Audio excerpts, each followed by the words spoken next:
Hello et bienvenue dans cette toute nouvelle vidéo de la série Le b.a.-ba du collagène.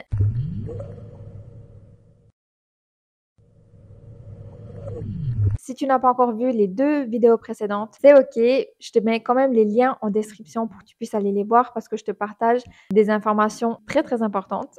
Aujourd'hui, on va rentrer doucement dans le vif du sujet, à savoir est-ce que les compléments alimentaires au collagène fonctionnent vraiment? Est-ce que ça vaut le coup de les prendre ou est-ce que c'est juste du marketing? Dans cette vidéo, je vais répondre à ces questions, mais avant de commencer, je vais juste te dire que pour le moment, moi, je ne prends pas de compléments au collagène. Donc, c'est possible de pas avoir de rides ni de ridules à 32 ans si tu suis mes conseils.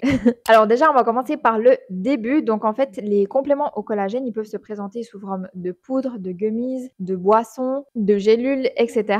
Et en fait, ce collagène, c'est du collagène hydrolysé qui peut aussi s'appeler peptide de collagène. Hydrolysé, ça veut dire quoi? Hydro, ça veut dire eau. Lyse, ça veut dire couper. Et en fait, le collagène sous sa forme naturelle, la molécule est beaucoup trop grosse pour que le corps puisse l'absorber. C'est pour cette raison que la molécule est hydrolysée, donc coupée avec de l'eau, qui vont ensuite former des peptides de collagène qui, eux, sont beaucoup plus facilement absorbables par ton corps. Donc en fait, la promesse de ces compléments alimentaires, c'est que tu prends ton collagène, il est ensuite absorbé par ton corps, il va rebooster la production naturelle de collagène et tu vas avoir une peau beaucoup plus ferme, lisse et jeune. Mais maintenant, la question, est-ce que c'est vraiment vrai ou est-ce que c'est juste du bullshit? Alors, selon plusieurs études scientifiques, la réponse est oui, mais je m'explique. Ce que tu prends généralement, c'est du collagène hydrolysé, donc qui est déjà coupé en peptides de collagène. Et ces peptides se composent des 3 acides aminés du collagène qui est présent naturellement dans ton corps. Bien évidemment, je les connais toujours pas, donc j'ai pris des notes. Donc, ils sont composés de glycine, proline et hydroxyproline. J'en parle d'ailleurs dans les 2 vidéos précédentes. Donc, si tu ne les as pas encore vues, je te mets le lien en description. Ensuite, une fois que tu as absorbé ce collagène hydrolysé, eh bien, ton corps va continuer de faire un travail de découpe et il va rendre ces peptides de collagène encore beaucoup plus petits et il y a 2 options, soit il les découpe en chaînes de 2 ou 3 acides aminés ou d'acides aminés libres. Et ce sont ces 2 formes-là que ton corps arrive à absorber. Et une fois que la digestion est faite, ça va se retrouver directement dans le sang et selon certaines études, il a été démontré qu'une fois que tu as ingéré le collagène hydrolysé, quelques heures après l'ingestion, eh bien, ces chaînes de collagène se retrouvent dans ton sang. Par contre, une fois que c'est dans ton sang, le corps, il a 2 options. La première, c'est de l'utiliser comme matière première pour produire du nouveau collagène, donc pour ta peau, les articulations, etc. Et la deuxième option, c'est de l'utiliser pour d'autres fonctions. Étant donné que ce sont des acides aminés qui rentrent dans ton corps, eh bien,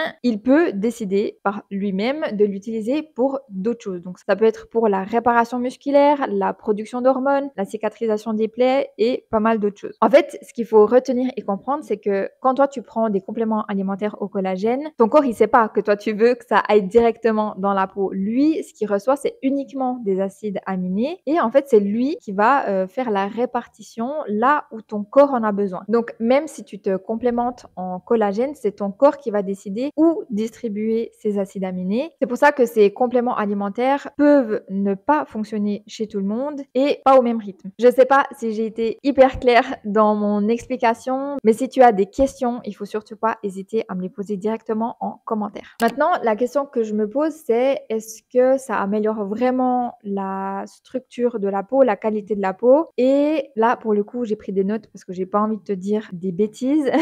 Donc, selon certaines études cliniques et essais cliniques, la réponse est oui. Mais tu vas me dire ce que tu en penses après que j'ai lu le résumé des 3 études que j'ai consultées. Alors, il y a une étude qui a été publiée en 2014 dans le Skin Pharmacology and Physiology qui démontre qu'il y a une amélioration significative de l'élasticité cutanée, une réduction d'environ 20% des rides autour des yeux, une augmentation du collagène de type 1 de plus de 65% et d'élastine de plus de 18% en 8 semaines, et ce en prenant du collagène hydrolysé bovin ou porcin. Donc ça, c'est la première étude que j'ai consultée. Ensuite, il y en a une deuxième qui est apparue vue en 2023 du MDPI qui dit qu'il y a une amélioration significative donc de l'hydratation et de l'élasticité de la peau. Par contre, eux, ils disent que ces 2 points varient en fonction de la source du collagène et de la durée de la supplémentation. Donc, en résumé, eux, ils disent que... Alors, désolé, la batterie a coupé. Ensuite, j'ai eu un téléphone, mais on reprend. En résumé de cette deuxième étude clinique, ils disent que prendre des compléments alimentaires au collagène peut avoir des effets positifs sur la qualité de la peau. Cependant, eux, ils recommandent de faire d'autres essais à beaucoup plus grande échelle pour confirmer ces résultats. Et ensuite, la dernière étude, et clairement, je vais m'arrêter là, sinon ça va durer une décennie, c'est une étude qui a été faite sur un complément alimentaire en particulier, ça s'appelle Elasten, qui sont en fait des ampoules à boire et qui sont composées de plusieurs ingrédients. Donc, il y a le collagène, il y a l'acérolate, la vitamine C, du zinc et de la biotine et des complexes de vitamine E. Donc, c'est pas juste du collagène hydrolysé comme les 2 précédentes études. L'essai a été fait sur 72 femmes en bonne santé de plus de 35 ans sur 12 semaines et ils ont constaté une amélioration significative de l'hydratation, l'élasticité, la rugosité et la densité de la peau. Et en vrai, après avoir lu ces 3 études, mon avis reste quand même un peu mitigé parce que autant d'un côté, on a une étude qui donne des résultats assez concrets avec des pourcentages, etc.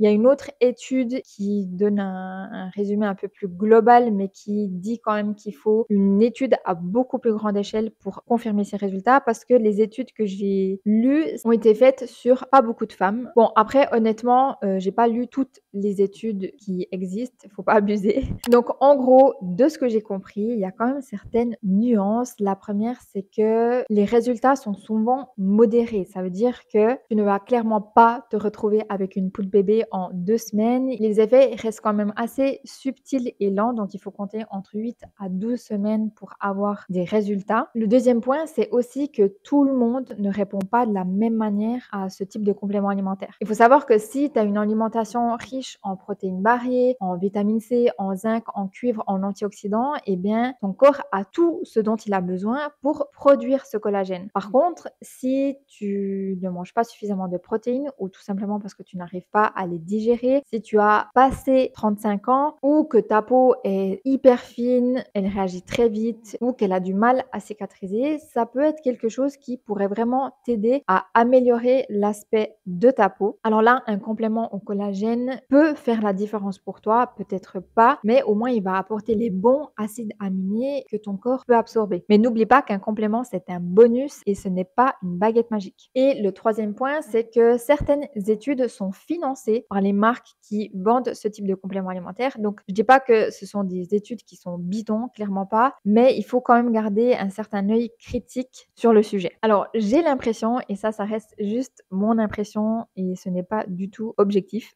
soyons clairs, mais j'ai l'impression que ces compléments au collagène sont vraiment vendus comme le complément qu'il faut absolument prendre si tu veux avoir une peau en bonne santé, plus tonique, avoir moins de rides, plus d'élasticité. Enfin, ils te vendent vraiment du rêve alors que ce n'est pas du tout le cas. En tout cas, de ce que j'ai pu lire et de ma compréhension des choses. Alors certes, ça peut aider dans certains cas. Je dis pas qu'il y a 0 résultat, mais ça reste pas quelque chose d'indispensable. Et surtout, tu ne verras aucun effet si tu continues de fumer, si tu as une alimentation riche en sucre ou en aliments transformés, si tu continues à t'exposer au soleil sans SPF ou si tu as un sommeil de mauvaise qualité, en fait, ton mode de vie reste quand même la base sur laquelle tu peux ensuite travailler. D'ailleurs, j'en parle beaucoup dans mes vidéos, donc je te laisse aller les voir. Donc, si tu te demandes si tu dois prendre du collagène ou pas, penche-toi d'abord un peu sur la question de ton alimentation. Est-ce qu'elle est suffisamment variée, riche en vitamine C, zinc, cuivre et en antioxydants? Et si ton mode de vie donne suffisamment à ton corps ce dont il a besoin pour produire naturellement du collagène. Donc moi, je commencerai déjà par là. Et si tu veux vraiment tester ce complément alimentaire, tu peux le faire. Donne-lui en tout cas 2 à 3 mois pour avoir certains résultats, mais surtout ne néglige pas le reste. Dans la prochaine vidéo, je vais t'expliquer comment choisir ton collagène, la forme, le dosage, l'origine du collagène, les pièges marketing à éviter, etc. Donc, si tu ne veux pas la louper, je te conseille vivement de t'abonner à la chaîne et d'activer les notifications pour être au courant dès la sortie de la prochaine vidéo. Et n'oublie surtout pas que je suis là aussi pour répondre à tes questions. Donc, n'oublie pas de les poser directement en commentaire et moi, je te dis à bientôt.